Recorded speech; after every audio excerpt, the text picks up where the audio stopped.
செகரியா 4:7 சொல்லப்பட்டிருக்கிறது, பெரிய பர்வதமே நீ எம்மாத்திரம், சர்பாபேலுக்கு முன்பாக நீ சமபூமியாவாய் அப்படின்னு சொல்லிட்டு.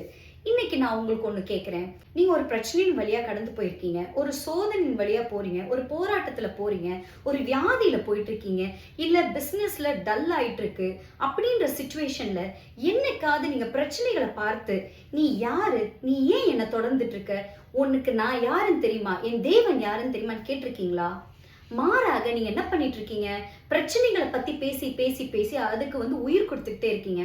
ஆனா இன்னைக்கு நான் உங்களுக்கு சொல்றேன், நீங்க உங்க பிரச்சனைகளை பார்த்து, உங்க வியாதியை பார்த்து, நீங்க பார்த்து கொண்டிருக்கிற எல்லா சூழ்நிலைகளை பார்த்து, உனக்கு நான் யார் தெரியுமா, எனக்கு முன்பாக நீ சமபூமியாகி போவாய், எனக்கு முன்பாக நீ ஒன்றுமே கிடையாது, என என் தேவன் எனக்கு முன்பாக பெரியவராய் இருக்கிறார் அப்படி நீங்க சொல்லி பார்க்கும் பொழுது கண்டிப்பா நான் சொல்றேங்க, உங்கள் தேவன் யார் என்று நீங்கள் பிரச்சனையை பார்த்து பேசும் பொழுது நீங்கள் யார் என்பதை பிரச்சனையை புரிந்து கொண்டு அது உங்களை விட்டு விலகி போகும்.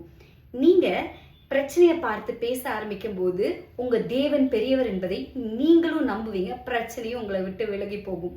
ட்ரை பண்ணி பாருங்க. God bless you.